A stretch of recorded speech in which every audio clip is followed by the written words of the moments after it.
Exterior video store, late afternoon. Workers are setting the sign. Giant letters spelling out Cineseth. Jen is at the front counter. Eric is trying to get Seth out of the office. Leave me alone. I'm in the office. Stop trying to get me out of it, Eric. You gotta come out. The store is open. We have to greet our new customers. I'm the boss. I stay in the office. It's a power move. Now go get my lunch, wage slave. But we literally just had lunch before opening up, Seth. I said get your stupid bitch face out there and get back to work. You literally didn't say that. You are literally gay. You say literally one more time, I will write you up. Power move. Power move! Eric goes back to the counter where Jen is. Let me guess.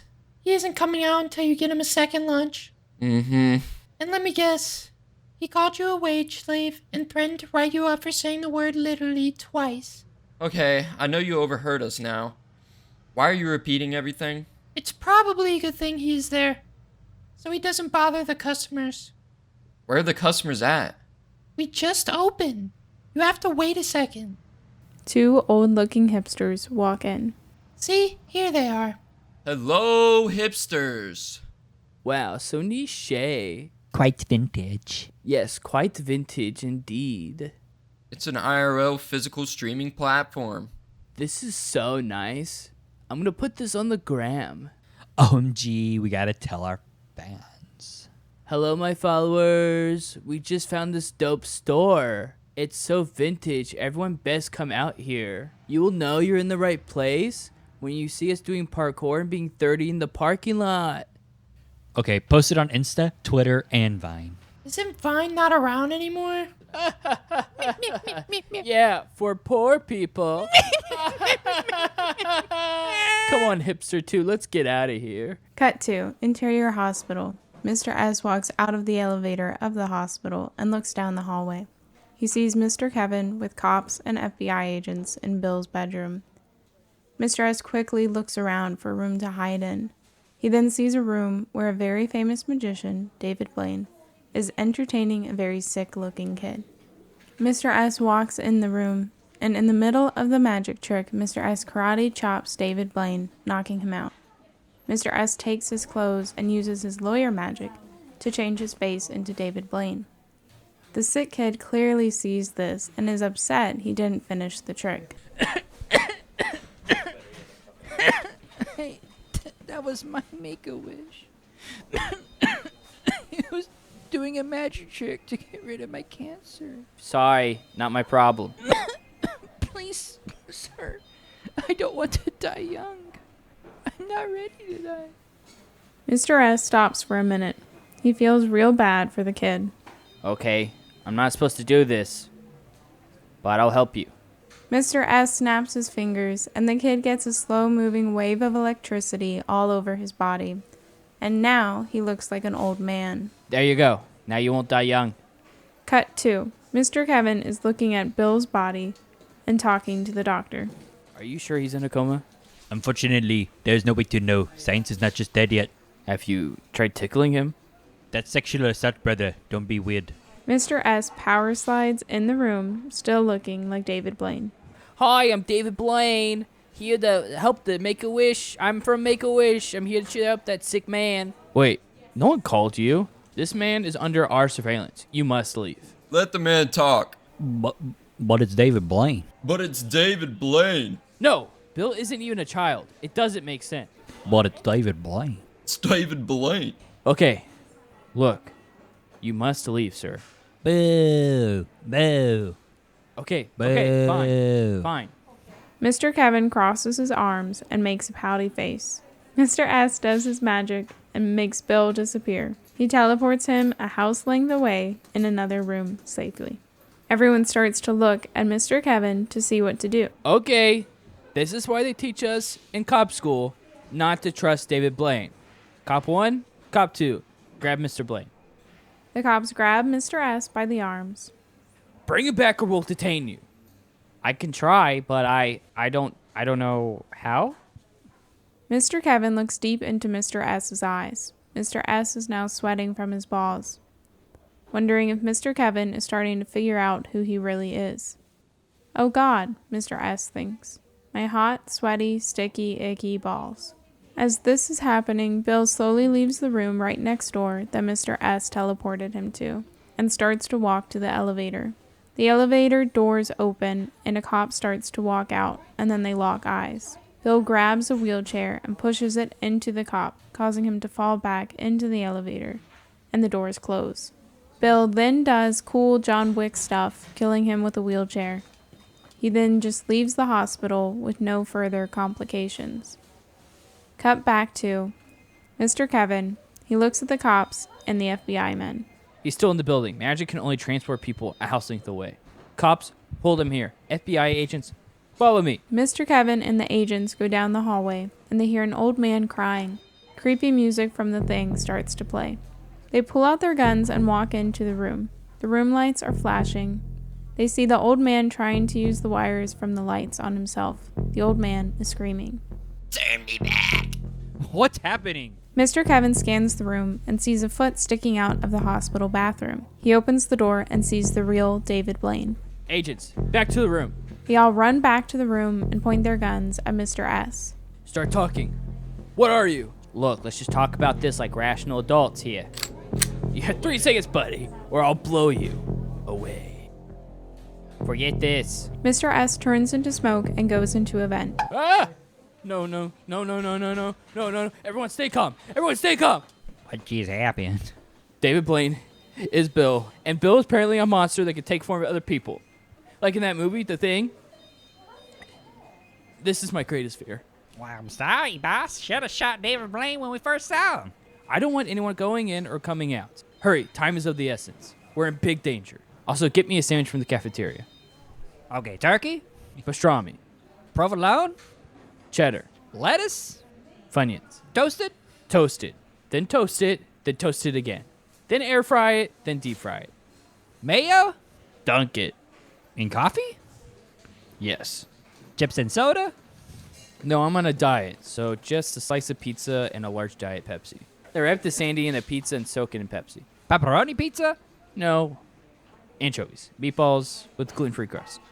And regular crust. Okay, be back in 5 minutes. Be back at 2. Cut 2. The store is crowded with people. It's so busy there's a line out the door. Everyone is renting movies, and surprisingly, even the George Zimmerman movie. Eric is checking out one of the hipsters and rednecks. What is George Zimmerman is a good guy? I love the Disney parody cover. I know. The political commentary is like, OMG, stop, I can't stop, you know? Yeah, I guess. Chad Thad walks in and gives Eric a thumbs up. Chad Thad walks over to Eric when he is done with the customers. Eric tells Jen to take over. I sold the vine! Look at you guys, doing great. Look, you got the 2 top demos, the hipsters and the racist. You're only missing one big demo. That's the Chinese market, my man. Oh, is that something we need? It seems unnecessary and fast. This could be If you don't let me help you into the Chinese market, someone else will. Isn't it immoral too? They use slave labor and force organ harvesting. Yeah, that stuff is awful, but if you don't do it, someone else will. And you will lose money. Do you want capital, bro? Well, I guess it's gonna help my dad. Good. All I need is you guys' DNA, blueprints of the store, and I need something to show your loyalty to the party. I feel like the DNA is more than enough. It's a very American mindset, bro. What normally works is if you send a video of you speaking Mandarin while begging them and showing your butthole. If you could speak Mandarin with your butthole, bro, that's even better. I don't want to do that. Well, to be fair, I own 80% of your company now. So you don't really have a choice, Eric. Chad Thad pats Eric on the back and leaves. Cut 2. The hospital. All of the nurses and doctors are screaming and running around scared as the cops and the FBI shut down the hospital. Mr. Kevin, the cops, and agents are searching the halls of the hospital. They walk in the elevator and see a dead cop sitting in a wheelchair. It looks exactly like one of the cops named Brian. Brian, explain to me why you're dead on top of the elevator. What? Oh, wait, that's my twin brother. Oh, God, who killed him? Really, Bill, I know it's you. Mr. Kevin shoots him in the face as fast as he can. Brian drops dead with his brother, just like the old lady by the bridge foretold. Okay, everyone, he can still be out there. Let's keep rounding everyone up in the lobby. Let's move fast. Go, go, go, go, go. Go. Cut 2. The agents and police do so and round them up in the main lobby. Mr. Kevin walks in front of everyone to give a speech to tell them what's going on. All right, everyone. Calm down, please. Okay. Today, a patient named Bill came in. He appeared to be in a coma. Now I believe he wasn't a he, but a thing. Like from the movie. In the movie, it's a shape-shifting monster that can look like anyone. Everyone understand? Everyone nods and isn't scared anymore. Okay, good. Now we're all on the same page. I need you guys to really understand. We can't let him escape, right? Everyone nods. Good. So what I'm about to tell you is very important. We will be placing everyone in locked rooms. The only people that will be out patrolling for the thing will be me, the agents, and the cops. You guys will be doing your part and interviewing everyone in your rooms. Figure out who the thing is in your room. That's plan A. Plan B, I've rigged the whole building with explosives. If we think the monster has escaped, we will hit this trigger. I'll ask again. Does everyone understand? Everyone nods and seems very accepting of it all. So, I think I speak for everyone in the hospital when I say we're with you. What about the section of the sick kids? Oh, I forgot kids went to the hospital. Happens to us every day. Everyone laughs. Thanks for letting us know. I will check on them as soon as we're done here. Okay, everyone split up into groups of 5. Follow these officers into your room. Hopefully by midnight, we'll get to go home. They start moving the staff back into the rooms. Sir, I was thinking we should dress like the hospital staff to trick the thing into not seeing us as a threat. I got you a nurse uniform.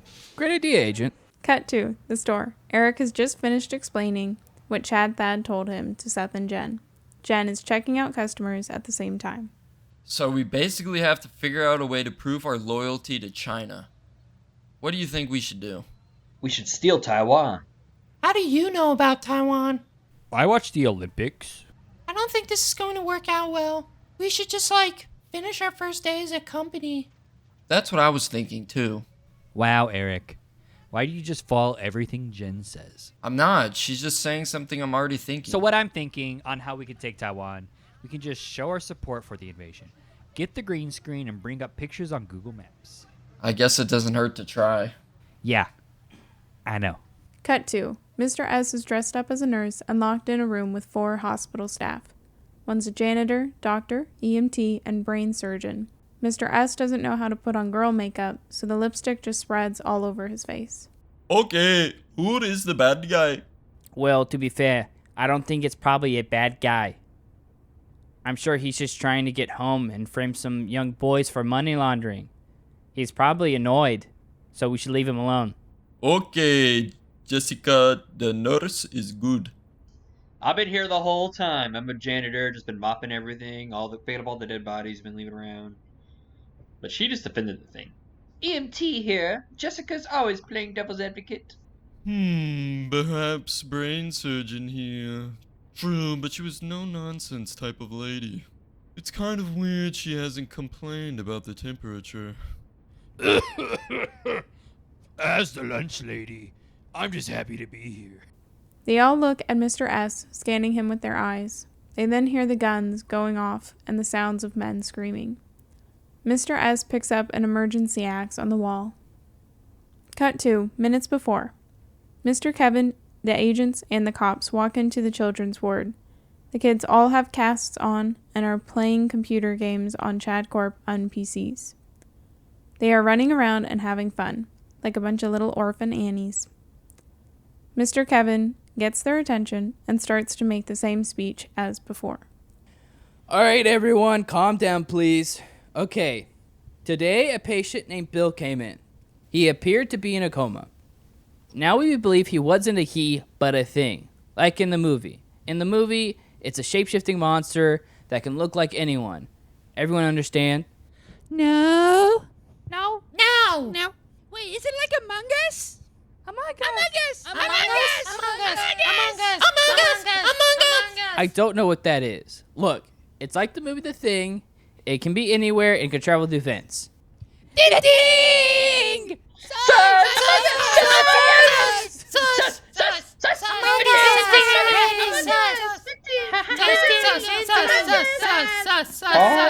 Kevin is sus.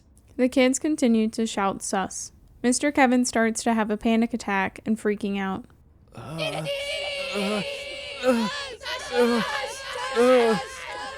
He pulls out his gun and starts opening fire, killing the kids while they shout, sus, and dance. Mr. Kevin, you killed all those children. I don't know.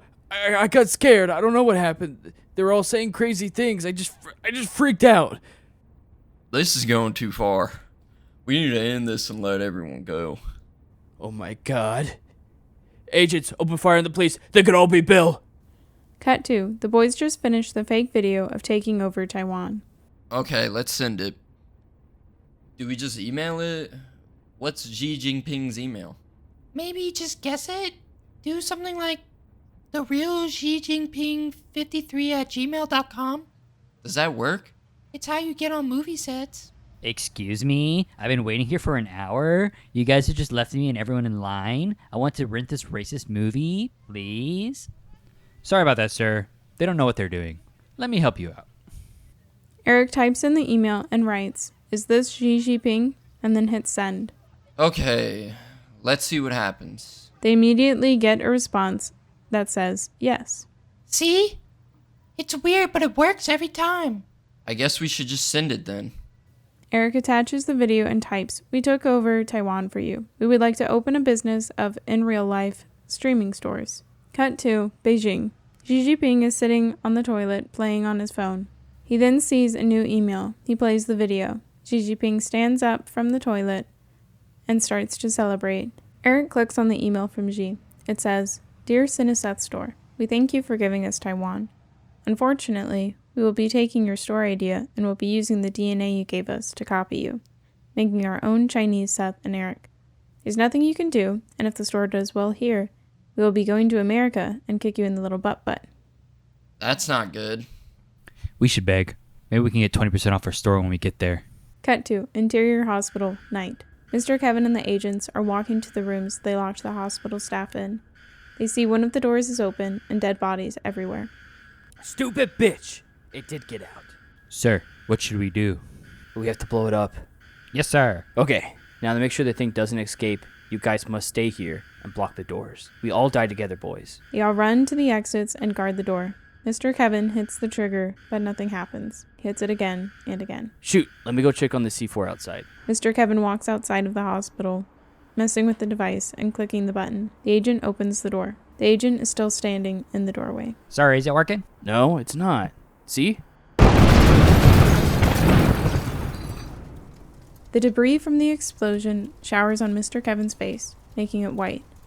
The blood from the agent goes over his face and the ash around his eyes, making him look like the Joker. Wait! No! This isn't right! Agent! Agent 1? Agent 2? Anyone? I can't be the only one alive. It wasn't supposed to end like this. I was supposed to be in there! Mr. Kevin hears the sound of keys jingling and turns to see Mr. S dressed like a nurse who has Joker makeup. Mr. S gets in the car and drives fast. Mr. Kevin gets on his knees and starts to cry. You bastard! I'll get you, Bill! Chad Thad is in a dark alley with the Chinese mafia. Here's their DNA. Open all the store. Here's your Bitcoin. Enjoy. They hand over one physical Bitcoin. 22 years later in the future, it is like Blade Runner. The Chinese government has cloned 100,000 Seth and Erics. The clones are finally of age to start their franchises in the business sectors of China. All of China is now in flames and ruin. As the dust settles, Taiwan emerges from the ashes. Hello? Anyone home? Wow, there's so much more room over here. Is anyone there? Do you guys want some democracy? Well, I don't hear any no's.